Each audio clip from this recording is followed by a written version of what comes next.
अंधी सास की चालाक बहू। लो कर लो बात, शिव मंदिर का शंख भी बज गया। इसका मतलब सुबह के 7 बज गए हैं, लेकिन अभी तक नाश्ता नहीं आया। अरे बहू, ओ पूनम बहू, अरे इस अंधी बुढ़िया को इस जन्म में नाश्ता नसीब होगा कि नहीं? कल रात को भी फूल के जला दिए थे, कुछ मजा नहीं आया था खाने में। ये है सीतापुर में रहने वाली मंजरी, एक अंधी सास। मन की साफ है, बस थोड़ी सी जुबान से तेज है। मंदिर के शंखनाद से ही इन्हें पता चल जाता है कि वक्त क्या हो रहा है। और ये रही इनकी चालाक बहू पूनम। अच्छा हुआ जो मैंने ऑनलाइन ऑर्डर कर दिया सब कुछ, वरना ये बूढ़ी लाठी मेरी छाती पर मुंह डलने लग जाती। अरे बहू, तो घर में है भी या चल बसी? हाय राम, ऐसा न कहो सासू माँ, दिन में एक बार तो भी माँ सरस्वती जुबान पर बैठती हैं। अरे नहीं नहीं, तुझे कुछ ना होगा। खुशबू तो बड़ी अच्छी आ रही है। ऐसा कौन से पंच पकवान बनाए हैं आज तूने? आज है स्पेशल जलेबियाँ, फाफड़ा, आलू की पराठे, कम चीनी वाली गर्मा गर्म चाय, दही पकोड़े, ये सब। वो मुझे डॉक्टर ने कहा है ना कि आप दिन में कम से कम 3 से 4 घंटे सोया करो, इसलिए आज मैंने सारा काम निपटा दिया है। अब मैं सो जाऊंगी। वाह क्या स्वाद है। लेकिन बहू, ये तो ब्रिजवासी की जलेबियां है ना? तू तो कह रही है कि तूने बनाया है। दरअसल वो मैंने ब्रिजवासी काका से रेसिपी पूछ ली थी। अच्छा मम्मी जी, मैं आती हूँ अभी, जरा वो दूध गैस पर तेज आंच पर रखकर आई हूँ ना। पूनम फौरन ही वहाँ से उठकर रसोई में भाग जाती है। मंजरी को फिर भी पूनम पर थोड़ा शक आता है। पूनम ऐसे ही रोज अपने पति के पैसों को खर्च करके बाहर से खाना मंगवाती और अपनी सास से कहती कि उसने खुद बनाए हैं, और उसकी बेचारी अंधी सास बहू के इस झूठ से बेखबर सारी चीजें मान भी लेती। एक दोपहर में पूनम पूरा मेकअप करके तैयार होकर खड़ी होती है। चलो फटाफट पतली गली पकड़ के निकल लेती हूँ, इससे पहले कि बुढ़िया मुझसे टकराए। बेचारी मेरी अंधी सासू माँ, उसे लगेगा कि मैं सो रही हूँ, जबकि मैं तो अपनी जान से मिलने जा रही हूँ। पूनम हर दोपहर को अपनी सास को बेवकूफ बनाकर बाहर अपनी बॉयफ्रेंड लखन से मिलने जाती थी, और आज भी कुछ यही प्लान था। ए जी ओ जी लो जी सुनो जी, मैं हूँ मन मौजी, करता हूँ मैं जो वो तुम भी करो जी। 1 2 का 4 4 2 का 1, माय नेम इज लखन, सजनों का सजन मेरा नाम है लखन।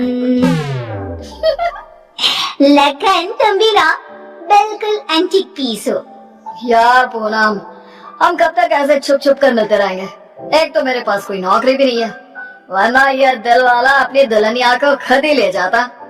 टेंशन मत लो, जब तक तुम्हारे पास पैसे नहीं आ जाते तब तक हम दोनों के लिए मेरा ससुराल है ना, मैं सब देख लूंगी।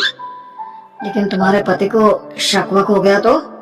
अरे मेरा पति तो मेरा दीवाना है, आँख बंद करके मुझ पर भरोसा करता है।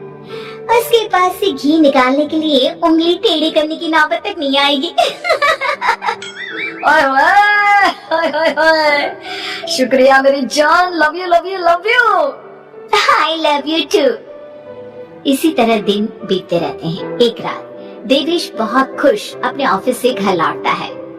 वाह पूनम, एक खुश खबर है, ऐसी खुश खबर कि जिसे सुनकर आप दोनों फूले नहीं जमा पाओगे। अरे तो जल्दी बताना फिर। हाँ हाँ, इतना सस्पेंस मत बढ़ाओ। मुझे कंपनी में सीईओ का पोस्ट मिल गया है। अरे वाह, जुग जुग जियो मेरे लाल। अब तो एक बड़ा माखन का कनस्तर चढ़ाऊंगी भोग में अपने कान्हा जी को। वाओ, मतलब अब 2 गुना 3 गुना 4 गुना पैसा होगा, और हमारी तिजोरी में साल की 12 महीने दिवाली होगी। वाह वाह वाह, कांग्रेचुलेशंस देवेश। Thank you. लेकिन इस खुश खबर के साथ साथ एक और बात भी है। मुझे कल सुबह ही मुंबई के लिए रवाना होना होगा। बिजनेस मीटिंग है, लगभग 1 हफ्ते तक वहीं रहना होगा।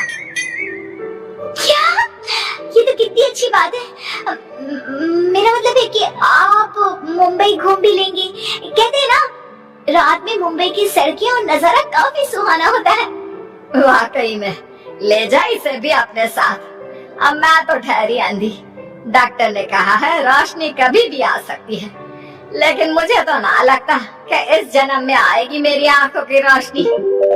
कैसी बातें करती हूँ सासू माँ आप भी। मैं भला अपनी सास को छोड़कर कहीं जाऊंगी क्या?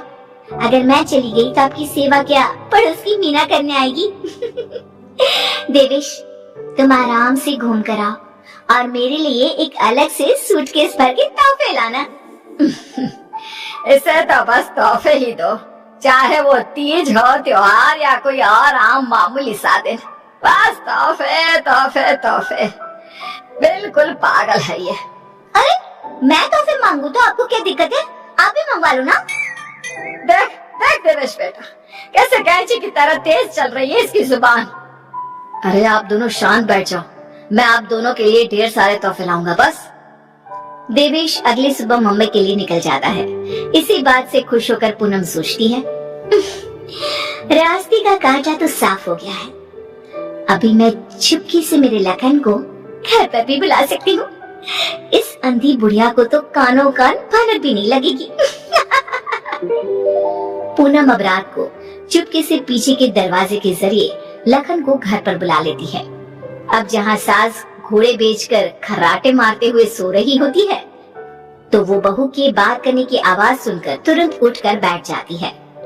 ये आवाज किसी आदमी की लगती है, शायद बहू के कमरे से आ रही है। लेकिन नहीं, मैं भी कुछ ज्यादा ही दिमाग लगा देती हूँ। देख रही होगी कोई भूत या फिल्म। अब तो पति नहीं है घर में, इसलिए रात भर ऐसे ही करेगी ना। लेकिन अगर कल जल्दी नहीं उठी तो फिर मैं इसके कानों के पास जाकर बर्तन बजाऊंगी जोरों जोरों से।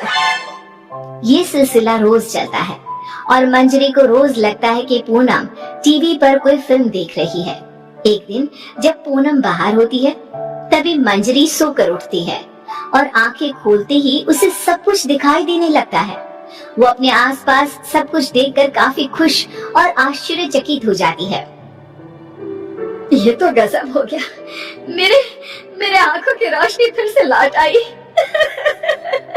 डॉक्टर ने सही कहा था, रोशनी कभी भी लौट सकती है।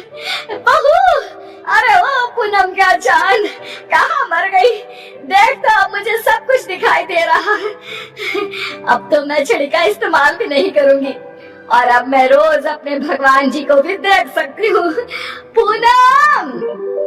मंजरी अपनी बहू को आवाज लगाते हुए पूरा घर तलाशती है, लेकिन पूनम उसे कहीं नहीं दिखती। तभी उसकी नजर तिजोरी पर पड़ती है जिसका ताला नहीं लगा था। इस पर वो जैसे ही तिजोरी खोलती है तो हैरानी से उसकी आंखें फटी की फटी रह जाती है। ये कैसे हो सकता है? जहाँ तक मुझे पता है, देवेश ने कहा था कि वो घर खर्च के लिए 25,000 दे के जा रहा है, लेकिन यहाँ तो उसका आधा भी नहीं है। जरूर ये पूनम ने पैसे अपने शॉपिंग पर खर्च कर दिए होंगे। पैसे को पानी तरह बर्बाद करती फिरती है। आने दो उसे, फिर देखती हूँ उसे। तब तक मैं अपने भगवान के दर्शन कराती हूँ। मंजरी मंदिर जाती है, अच्छे से दर्शन करती है और खुशी खुशी वापस घर की तरफ चल देती है। जहाँ रास्ते में उसकी नजर मंदिर के पास बहती नदी के किनारे बैठी अपनी बहू पर पड़ती है, जो लखन के साथ वहाँ बैठी थी। ये यहाँ क्या कर रही है और इसके साथ कौन बैठा है? पता तो करना ही पड़ेगा। अब मंजरी चुपचाप आगे बढ़ती है और वहीं पास में एक बड़े पेड़ के पीछे छुपकर उनकी बातें सुनने लगती है। सुनो लखन, कल मेरा पति आने वाला है। आज रात को तुम आना और हम दोनों पूरी तिजोरी पर हाथ साफ कर देंगे।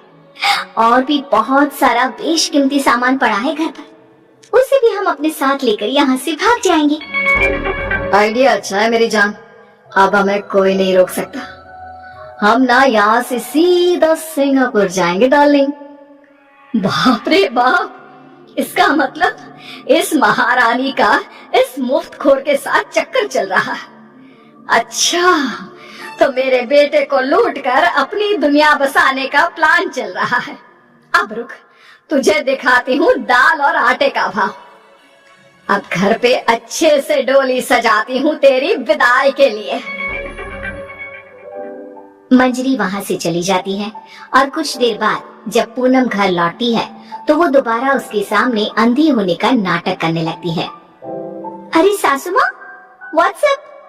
अरे कुछ नहीं बेटा, बस वो देवेश की याद आ रही थी। अरे सासू माँ, इतना लोड क्यों ले रही हो? वैसे भी वो कल तक वापस आ ही जाने वाला है, फिर क्यों खामखा परेशान हो रही हो आप? वैसे भी कल से आप दोनों माँ बेटे अपने रोने के दिन भरने शुरू कर देना। क्या कहा?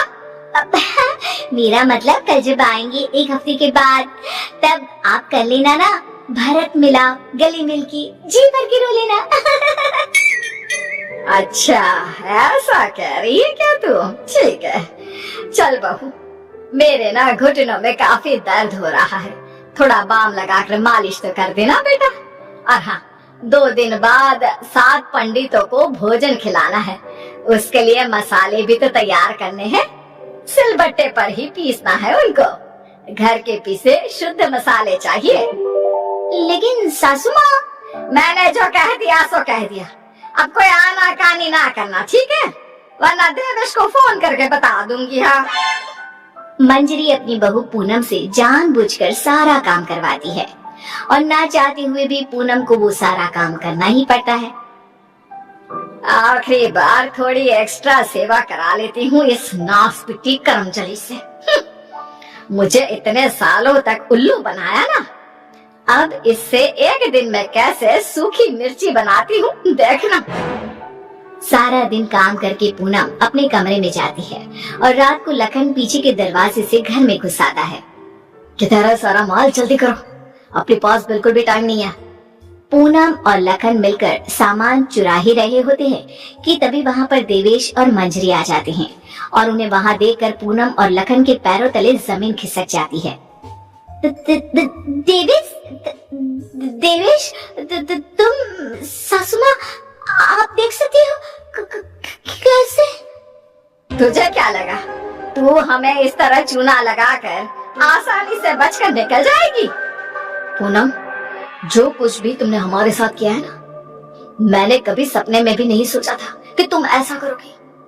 बहुत बहुत गलत किया तुमने। और तुम लंगूर लखन, तेरी तो ऐसी की तैसी। बचाओ, माफ कर दो भैया, माफ कर दो। लखन हाथ जोड़कर खड़ा हो जाता है, लेकिन देवेश उसे नहीं छोड़ता।